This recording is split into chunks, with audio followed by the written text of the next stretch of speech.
បាទជំរាបសួរពុកម៉ែបងប្អូនទាំងអស់គ្នាបាទថ្ងៃនេះគឺសូមបង្ហាញអំពីដើមមនដែលខ្ញុំតែងដើម្បីយកផ្លែឥឡូវវាចាប់ផ្ដើមផ្កាហើយនៅទាំងអស់គ្នាគឺផ្កាច្រើនស្កេស្កាស់ដេកដាស់មែនទែនដោយសារយើងតែងនៅខែក្តៅផងបើខែត្រជាក់ហ្នឹងផ្លែរឹតតែល្អខែក្តៅយើងស្រោចទឹកមួយថ្ងៃមិនឈប់ទេបាញ់ស្លឹកផងបាញ់ដើមផងដាក់គល់ផងអញ្ចឹងគឺ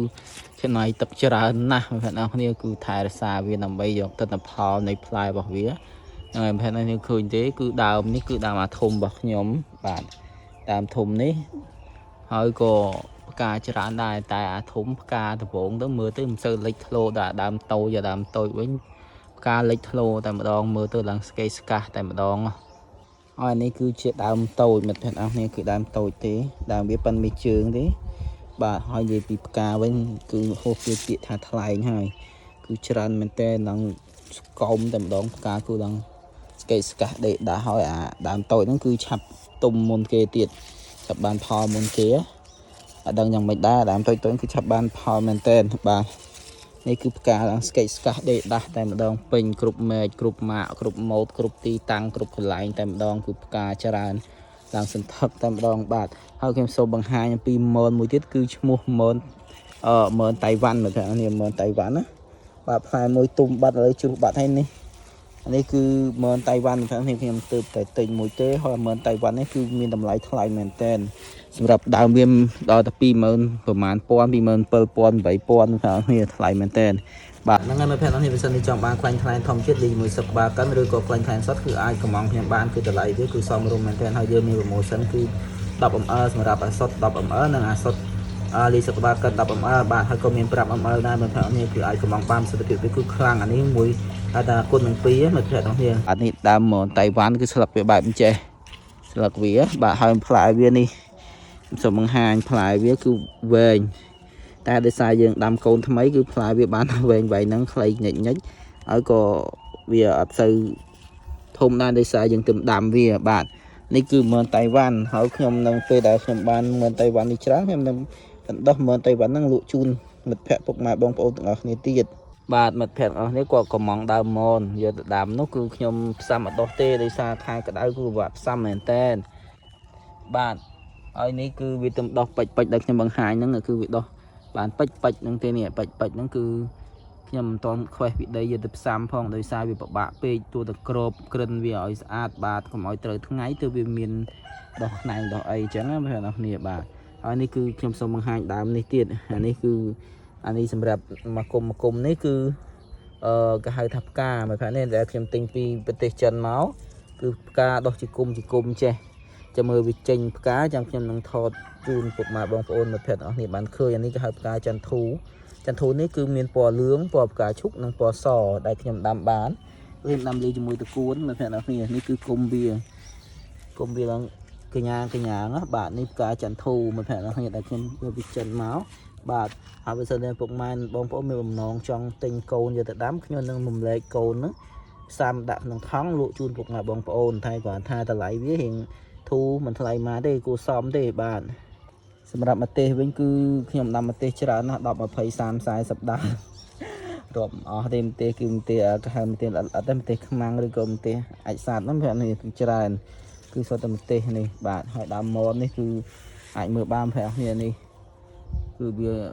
មែកអញ្ចឹងហើយគឺផ្កាផ្លែនេះគឺដើមមនខ្ញុំសឹងតែគ្រប់ច្រកល្ហកមានទាំងអស់មើលប្រហែលអស់គ្នាបាទហើយនេះគឺអន្ល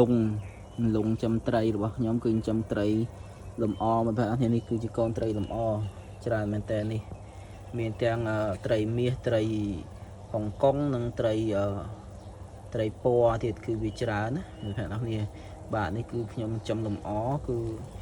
ត្រីនេះគឺវាឆ្លាតណាស់ដោយសារយើងខ្ញុំគ្រាន់តែកូរទឹកគឺវាមករករឿងតែម្ដងគឺ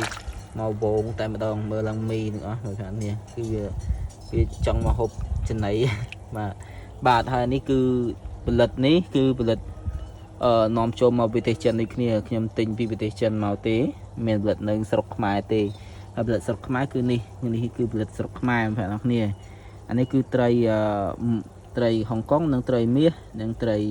ពណ៌បាទហើយនេះគឺត្រី7 ពណ៌ហៅថា7 ពណ៌មកពេលនេះអាចទិញបានទិញយកចិញ្ចឹមដាក់ក្នុងអាងទឹកស្រះដប ឬក៏កធុងអីដែលលម្អគឺស្អាតមែនទែនណាត្រី7ពណ៌ខ្ញុំមានពណ៌ច្រើនណាស់បងប្អូនអរគ្នាមានពណ៌ច្រើនពណ៌មានពណ៌គ្រប់មុខពណ៌ស្អាតមែនទែនព្រោះ7ពណ៌គឺស្អាតតែម្ដងហើយវាចូលចិត្តលេងជាមួយយើងដោយសារត្រីយើងចំវាសាំងហើយវាចូលចិត្តមនុស្សហើយអញ្ចឹងគឺវាចូលចិត្តមនុស្សដើម្បីដាក់ចំណីដាក់អីវាគឺច្រើនហ្នឹងនេះ7ពណ៌មានពណ៌ច្រើន